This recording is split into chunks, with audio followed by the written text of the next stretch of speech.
ಗೊತ್ತಿಲ್ಲ. ಅದರಿಂದ ನನ್ನ ಸಣ್ಣ ಚುಟುಕು ಪರಿಚಯ ಮಾಡೋದ್ರ ಮೂಲಕ ನನ್ನ ಮಾತನ್ನು ಆರಂಭಿಸ್ತೀನಿ. ನಾನು ಡಾಕ್ಟರ್ ಎನ್ ಮೂರ್ತಿ ಅಂತ ಕರ್ನಾಟಕ ದಲಿತ ಸಂಘರ್ಷ ಸಮಿತಿಯಲ್ಲಿ ಸುಮಾರು 50 ವರ್ಷಗಳು ಹೋರಾಟ ಮಾಡಿದರೆ, ಲಕ್ಷಾಂತರ ಹೋರಾಟ ಮಾಡಿ ಗಿನ್ನಿಸ್ ದಾಖಲೆ ಅಂತ ಹೋರಾಟ ಮಾಡಿದ್ದೀನಿ. ಅಂದರೆ ನನ್ನೇನು ಹೊಗಳಿಕೆ ಅಂತ ಇಲ್ಲ, ನಾನು ಏಕೈಕ ಅಷ್ಟು ಹೋರಾಟ ಮಾಡಿರೋಂಥವ್ರು, ಗ್ರಾಸ್ ರೂಟಿಂದ ನೆಟ್ವರ್ಕ್ ಹೋರಾಟ ಮಾಡಿರೋಂಥವ್ರು ನಾನೇ. ನನ್ನ ನೇತೃತ್ವದಲ್ಲಿ ನಡೆದಿರೋ ಹೋರಾಟ ಅಂತ ನಾನು ಈ ಸಂದರ್ಭದಲ್ಲಿ ಹೇಳಕ್ಕೆ ಇಚ್ಛೆಪಡ್ತೀನಿ.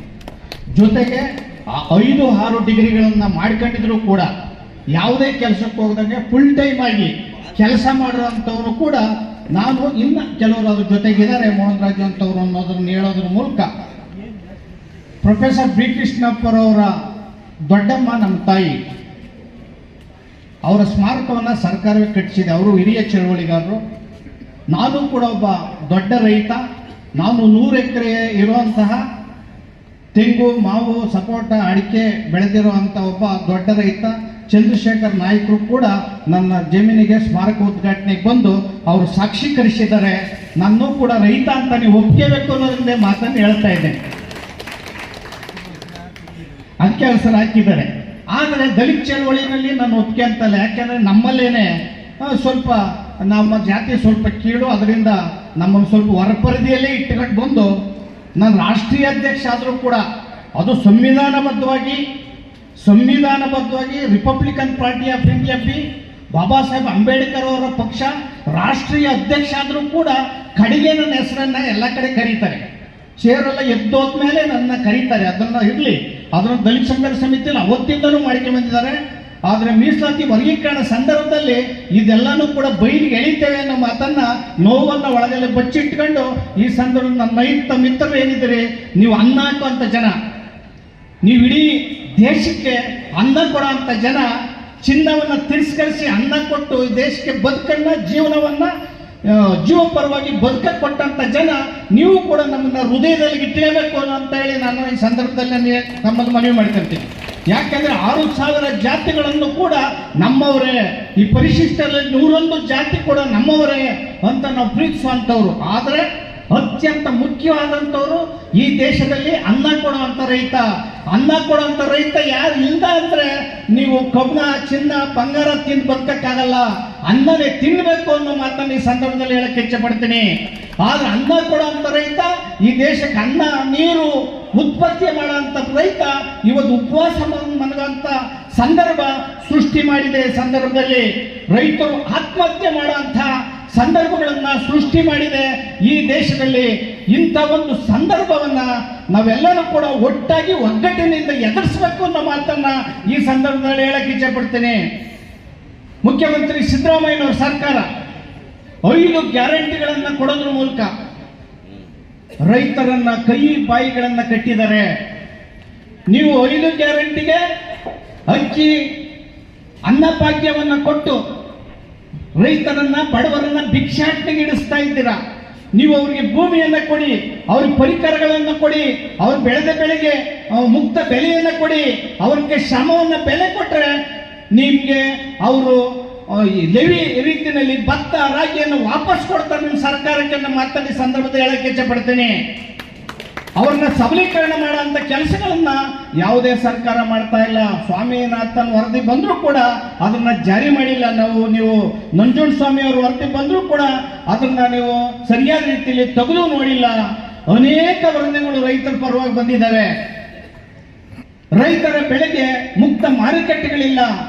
ಆದ್ರೆ ರೈತರು ಒಗ್ಗಟ್ಟು ಮಾಡದ ಹೋದ್ರೆ ಈ ದೇಶದಲ್ಲಿ ರೈತರು ಮತ್ತಷ್ಟು ಕನಿಷ್ಠ ಸ್ಥಿತಿಗೆ ಹೋಗಬೇಕಾಗ್ತದೆ.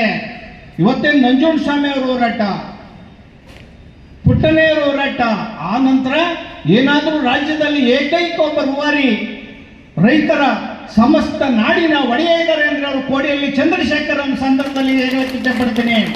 ಕೋಡಿಹಳ್ಳಿ ಚಂದ್ರಶೇಖರ್ ಅವರ ಹಿಂದೆ ನಾವೆಲ್ಲರೂ ಕೂಡ ಹೆಗಲಿಗೆ ಹೆಗಲು ಕೊಟ್ಟು ನಾವು ನಿಮ್ಮ ಜೊತೆ ನಿಲ್ತೇವೆ ಭದ್ರವಾಗಿ ಅನ್ನೋ ಮಾತನ್ನ ಈ ಸಂದರ್ಭದಲ್ಲಿ ಕೋಡಿಹಳ್ಳಿ ಚಂದ್ರಶೇಖರ್ ಅವರ ಸಂಘಟನೆ ಮತ್ತು ಅವ್ರ ಹೋರಾಟಕ್ಕೆ ನಾವು ಮುಕ್ತವಾಗಿ ದಲಿತ ಸಂಘರ್ಷ ಸಮಿತಿ RPI ಬೆಂಬಲವನ್ನು ಈ ಮೂಲಕ ವ್ಯಕ್ತಪಡಿಸ್ತಾ ಇದ್ದೇವೆ. ಏನು ಗಾಂಧಿನಗರದಂತಹ ರಾಜ್ಯದ ಹೃದಯ ಭಾಗದಲ್ಲಿ ಒಂದು ದೊಡ್ಡ ಕಚೇರಿಯನ್ನ ತೆರೆದು ಇವತ್ತು ಉದ್ಘಾಟನೆಯನ್ನ ಮಾಡೋದ್ರ ಮೂಲಕ ರೈತರ ಭವನಿಗೆ ಅರ್ಪಿಸಿದರದನ್ನ, ರೈತರ ಸಮಸ್ಯೆಗೆ ಅರ್ಪಿಸಿದರದನ್ನ, ನೀವು ಬಂದೋಗೋದಕ್ಕೆ ಜಾಗವನ್ನ, ನೀವು ಸಮಸ್ಯೆಯನ್ನ ಹೇಳ್ಕೊಳ್ಳೋದಕ್ಕೆ ಒಂದು ಜಾಗವನ್ನ ಕಲ್ಪಿಸಿದರಲ್ಲ, ಆದ್ರಿಂದ ಎಲ್ಲರೂ ಕೂಡ ಚಂದ್ರಶೇಖರ್ ಅವರಿಗೆ ಋಣಿಯಾಗಿರಬೇಕು ಅಂತ ನಾನು ಈ ಸಂದರ್ಭದಲ್ಲಿ ಮನವಿ ಮಾಡ್ಕೊಂತ ಇದ್ದೀನಿ. ಆ ದೊಡ್ಡ ದೊಡ್ಡ ಮಾಧ್ಯಮಗಳು ಇವತ್ತು ಸಾಮ್ರಾಜ್ಯಶಾಹಿಗಳಾಗಿದ್ದಾವೆ. ಮಾಧ್ಯಮಗಳು ಒಂದು ವ್ಯಾಪಾರದ ಸ್ಥಳಗಳಾಗಿದ್ದಾವೆ. ಸರ್ಕಾರ ರಿಯಲ್ ಎಸ್ಟೇಟ್ ಆಗಿದೆ. ಹೋರಾಟಗಾರರು ಅನೇಕ ಹೋರಾಟವನ್ನು ಹೇಳ್ಕೊಳ್ಳುವಂಥವರು ಮಾರಾಟಗಾರರಾಗಿದ್ದಾರೆ. ಆದ್ದರಿಂದ ಅತ್ಯಂತ ಪ್ರಾಮಾಣಿಕವಾಗಿ ನಿಷ್ಠೂರತೆಯಿಂದ ನೇರವಾಗಿ ಮಾತಾಡುವಂಥ ನೇರ ನುಡಿಯ ಸರ್ದಾರ, ರೈತರ ಒಡೆಯ ಚಂದ್ರಶೇಖರ್ ಅವರು. ಆ ಕಾರಣದಲ್ಲ ಅತ್ಯಂತ ಇತಿಹಾಸದ ದಾಖಲು ಮಾಡುವಂಥ ಅನೇಕ ಹೋರಾಟಗಳನ್ನು ಅವರು ಮಾಡಿದ್ದಾರೆ. ಅವ್ರ ಜೊತೆಗೆ ನಾವಿದ್ದೇವೆ. ರೈತರ ಸಮಸ್ಯೆಗಳು ಅನೇಕ ತೆರನಾದ ಸಮಸ್ಯೆ ಇದೆ. ಇವತ್ತು ರೈತ ಜನಕ್ಕೆ ಗುಣಪಡಿಸುವಂತ ರೈತ ಹಸ್ಕೊಂಡಿದ್ರು ಕೂಡ ಅನ್ನವನ್ನ ಕೊಡುವಂತ ರೈತ ಇವತ್ತು ಕ್ಯೂನಲ್ಲಿ ನಿಂತ್ಕೊಂಡು ಕೂಲಿಯ ಕಾಳನ್ನ ತಗೊಳ್ಳಂತ ಸ್ಥಿತಿನಲ್ಲಿ ಸಾಲದ ಬಾಧೆಯಿಂದ ಆತ್ಮಹತ್ಯೆ ಮಾಡ್ಕೊಳ್ಳೋಂಥ ಸ್ವಾಭಿಮಾನದ ಆತ್ಮಹತ್ಯೆಗಳೇನಿದೆ, ಸಿದ್ದರಾಮಯ್ಯ ಸರ್ಕಾರದಲ್ಲಿ ಆತ್ಮಹತ್ಯೆಗಳು ಕೂಡ ಬೆಳಕಿಗೆ ಬರ್ತಾ ಇಲ್ಲ. ರೈತರಿಗೆ ಒಂದು ವಿಶೇಷವಾದಂಥ ಬಜೆಟ್ ಮಂಡಿಸುವಂತಹ ಒಂದು ಮನಸ್ಥಿತಿ ಕೂಡ ಈ ಸರ್ಕಾರಗಳಿಗಿಲ್ಲ. ಮುಂದಿನ 10 ಬಜೆಟ್ಗಳಲ್ಲೂ ಕೂಡ ವಿಶೇಷ ಬಜೆಟ್ ಅನ್ನು ಮಂಡಿಸಿದ್ರು ಕೂಡ ರೈತರ ಸಮಸ್ಯೆ ಹಾಗೆ ಉಳಿತದೆ. ರೈತರ ಜಮೀನುಗಳಿಗೆ ನೀರಿಲ್ಲ, ಹನಿ ನೀರಾವರಿಗಳಿಲ್ಲ, 3 ಫೇಸ್ನ ವಿದ್ಯುತ್ ಇಲ್ಲ. ರೈತರು ಒಂದ್ ಕಡೆ ಬೆಳೆಯನ್ನು ಬೆಳೆದ್ರೆ, ಇವತ್ತು ಟೊಮೊಟೊ ಬೆಳೆದ್ರೆ, ಬದನೆಕಾಯಿ ಬೆಳೆದ್ರೆ, ಆಲೂಗೆಡ್ಡೆ ಬೆಳೆದ್ರೆ, ಈರುಳ್ಳಿ ಬೆಳೆದ್ರೆ ಆ ಸೀಸನ್ ನಲ್ಲಿ ಅವ್ರ ಬೆಳೆಗೆ ಬೆಲೆನೇ ಇಲ್ದಂಗಾಗಿದೆ. ಅವರು ಉತ್ಪತ್ತಿ ಮಾಡುವಂತ ಹೈನುಗಾರಿಕೆಗಳು ಹಾಲುಗಳಿಗೆ ಬೆಲೆ ಇಲ್ದಂಗಾಗಿದೆ. ಆದ್ದರಿಂದ ಯಾವ ಬದುಕನ್ನ ಕಟ್ಕೊಂಡ್ರು ಕೂಡ ರೈತರ ಮಕ್ಕಳು ಇವತ್ತು ನಾನು ರೈತನ ಮಗನಿಗೆ ಹೆಣ್ಣು ಕೊಡ್ಲಿಲ್ಲ ಅಂತ ಆತ್ಮಹತ್ಯೆ ಮಾಡ್ಕೊಳ್ಳೋಂಥ ಸ್ಥಿತಿಗಳು ಬಂದಿದೆ. ಈ ರಾಜ್ಯದಲ್ಲಿ ಅನೇಕ, ಈ ದೇಶದಲ್ಲಿ ಆವಿಷ್ಕಾರಗಳಾಗಿದೆ. ಜಾಗತೀಕರಣ, ಖಾಸಗೀಕರಣ, ಉದಾರೀಕರಣದಿಂದ ದೊಡ್ಡ ದೊಡ್ಡ ಮಹಲ್ಗಳು ಬಂದಿದ್ದಾವೆ. ವಿದೇಶದ ರಿಯಲ್ ಎಸ್ಟೇಟ್ಗಳು, ಹಣವಂತರು, ಸಾಮ್ರಾಜ್ಯಶಾಹಿಗಳು, ಕಾರ್ಖಾನೆಗಳು, ಕೈಗಾರಿಕೋದ್ಯಮಗಳು ಬಂದಿದ್ದಾವೆ. ರೈತರ ಭೂಮಿಗಳನ್ನ ಖರೀದಿ ಮಾಡಿ ಮಾರುಕಟ್ಟೆಗಳನ್ನು ಆರಂಭ ಮಾಡ್ತಾ ಇದ್ದಾರೆ. ರೈತರ ಭೂಮಿಯನ್ನ ಕಿತ್ಕೊಂಡು ರಸ್ತೆಗಳನ್ನ, ರೋಡ್ಗಳನ್ನ, ಮಹಲುಗಳನ್ನ ಮತ್ತು ಅವರ ಜಮೀನನ್ನು ಸ್ವಾಧೀನಪಡಿಸಿಕೊಂಡು ಅವರನ್ನ ಬೀದಿಗೆ ಹಾಕೋಣಂತ ಪರಿಸ್ಥಿತಿ ಬಂದಿದೆ.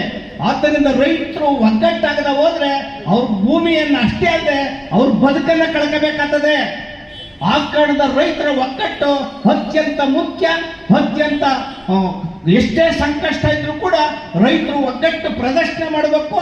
ಒಂದೇ ಸಂಘಟನೆ ಸಮಷ್ಟಿಯಾಗಿ ಚಂದ್ರಶೇಖರ್ ಅವರ ಒಟ್ಟಿಗೆ ನೀವೆಲ್ಲರೂ ಕೂಡ ಕಲಿತು ಒಟ್ಟಾಗಿದ್ರೆ ರೈತರ ಬದುಕನ್ನ, ನಿಮ್ಮ ಮಕ್ಕಳ ಭವಿಷ್ಯವನ್ನ ಉಳಿಸ್ಕೋಬಹುದು ಅನ್ನೋ ಮನಸ್ಸನ್ನ ಹೇಳೋದ್ರ ಮೂಲಕ ಈ ಹೋರಾಟಕ್ಕೆ ನಾವೆಲ್ಲರೂ ಕೂಡ ಒಟ್ಟಾಗಿ ಮುಂದಿನ ದಿನಗಳಲ್ಲಿ ಒಂದು ರಾಜಕೀಯ ಶಕ್ತಿಯಾಗಿ ಬೆಳೆಯೋದಕ್ಕೆ ನಾವೆಲ್ಲರೂ ಕೂಡ ನೀವು ಬೆಂಬಲಿಸಬೇಕು.